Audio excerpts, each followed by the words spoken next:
Hey guys, so it's 2 o'clock just about. I'm gonna say it's 2 o'clock.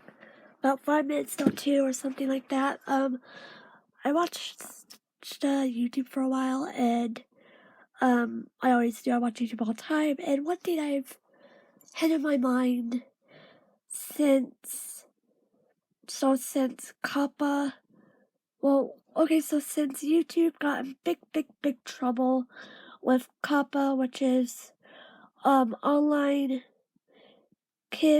children online safety.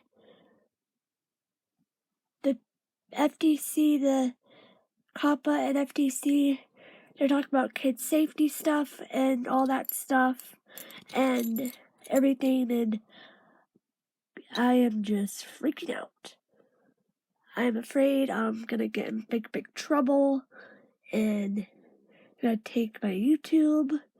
They're gonna make me pay a whole bunch of money because I've heard some people say you can't make doll videos anymore. Some people say you can, but have to be made for kids. But I do a mix of YouTube things on YouTube. I am a blogger.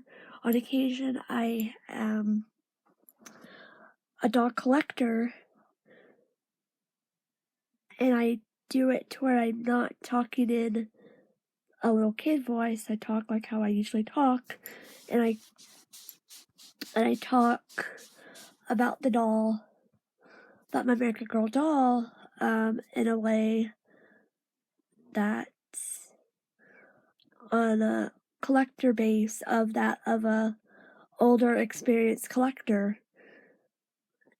And I've already set my YouTube videos, all my doll videos, and all my older doll videos, all my older Repkins videos as for kids, because there's no middle ground there, because I know my analytics.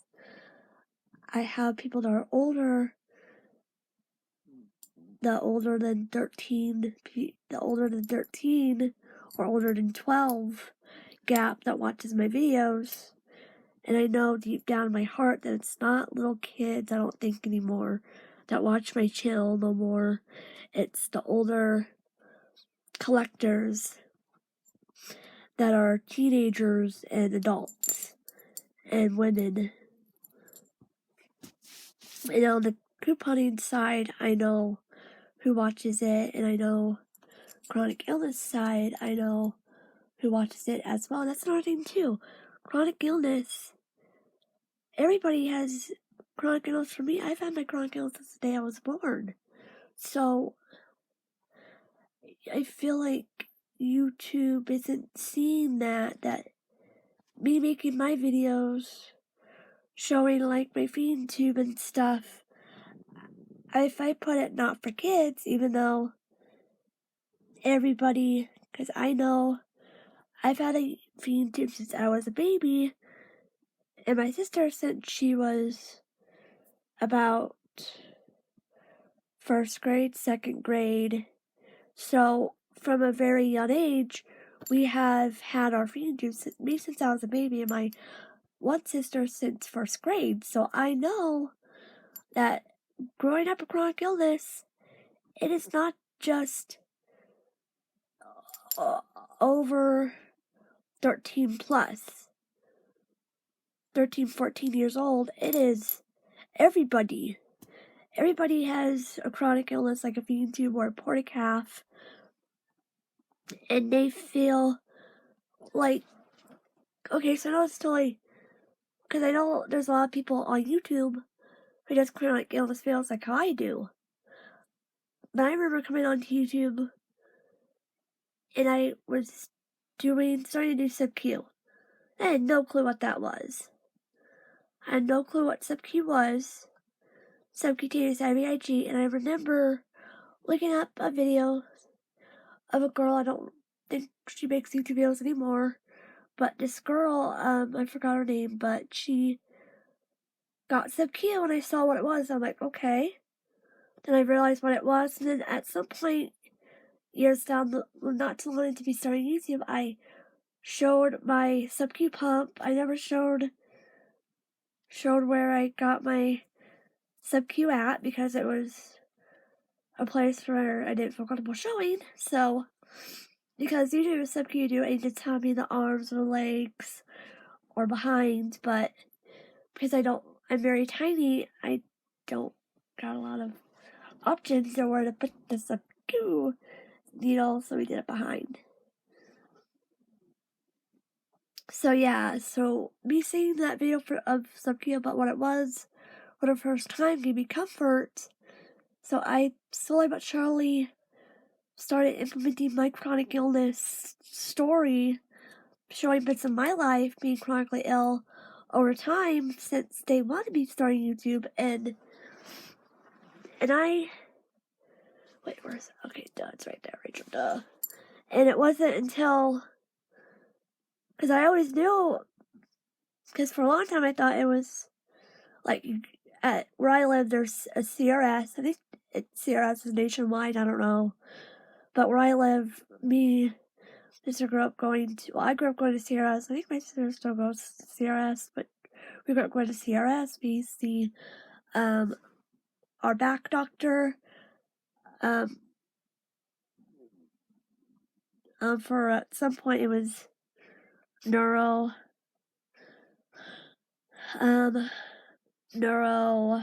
back specialist, wheelchair clinic. I still go to wheelchair clinic, but and also other doctors throughout my life. I've gone to the lung doctor because I have bronchopulmonary dysplasia, which is something that happened, I think, when I was born super early. So I was born with bronchopulmonary dysplasia due to the many years of me being, for the day since when I was born, I could not breathe. So they put a tube in my mouth to make me breathe.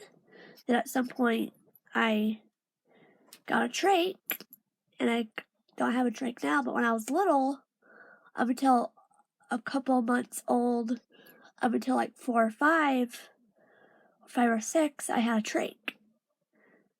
So because of that, being intubated and trached and on a vent from a baby to a young child, and then anytime I have operations, or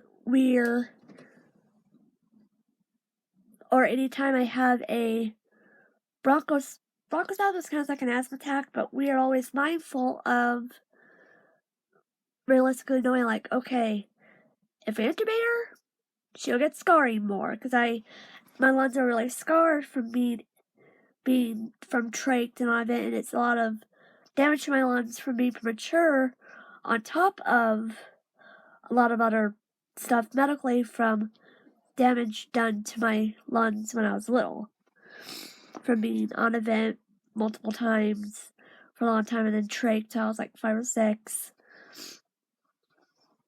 And then anytime I have an operation, we figure out, like, okay. Many times, a few times over a couple years, lungs collapse, bad things happen, end up in, yeah, so that's happened too. So anyways, aside all that, like, YouTube means a lot to me because it wasn't until 2014, like, okay, it's okay. Like, 2014, I knew for how Chinese music and Sound Invisible means absolutely work to me, that it was okay to play, like I always say, okay to play with dolls since other people are playing with dolls, because I'm on the YouTube community and all that. I know I'm not alone and having chronic illness and special needs, but with YouTube, that's what I love about YouTube for a long, long time, is that YouTube is there for people, has always been there. It's a platform for people, not just to, yeah, so I'm really freaking out about the new YouTube rules because I don't know what's gonna happen. I've cried many, many times. I'm like, YouTube's gonna take away my YouTube. FTC and Copa's gonna get mad at me for something I didn't do.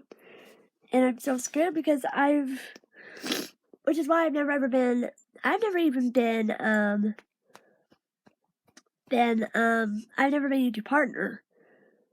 And people ask me like, Rachel, why are you not a YouTube partner? Because I have a family member that's always asked like, Rachel. Like people that have asked me like at home, and I was saying, Rachel, why aren't you on the YouTube partner?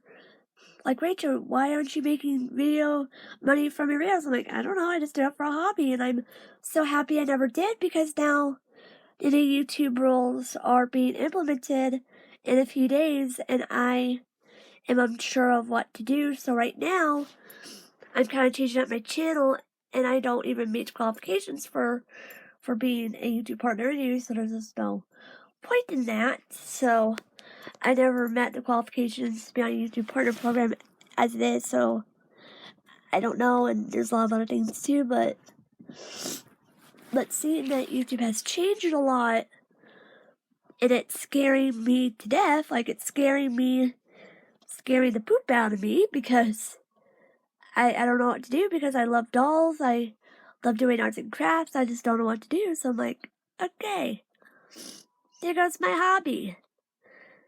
YouTube is something I love to do.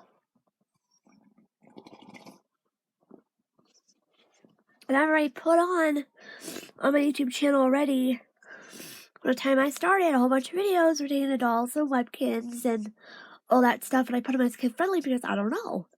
Like, obviously, the ones me playing with my dolls, but the doll reviews is where it kind of gets tricky, just doll stuff in general, and again, other things like that, that it's just freaking me out, because I don't want to get in trouble and per video find it and stuff. And I've heard people say that this one guy I watched on YouTube, lawyer guy, Lane something, he's a lawyer guy. So yeah, I watched him a few times. Watched him today, and I watched another guide I like to watch. And they're really knowledgeable on YouTube, so it's helping me a lot, but I'm still very, very worried of not just the new YouTube rules implementing in this month in December, but also the brand new FTC-wide sweep on YouTube, that I am just worried because I don't have the money to pay help on YouTube, and I don't want to get my YouTube shut down, and it's because I understand keeping kids safe and stuff, because I've mentioned in comments before, some other people on my on other people's videos about my concerns about it, and me having chronic illness, and doing multi-audiences, like someone mentioned in a video I watched earlier before taking a nap, is that multi-audience, more than one audience, like, the age range is so, it's from kids to teenagers and adults, it's everybody. And I'm worried that I don't know if YouTube had thought about that or not, I don't know. So I'm just very worried about YouTube and stuff, about getting my YouTube taken away. There's been many, many times I've cried and prayed that about YouTube. I'm so scared, and it's my hobby for a reason.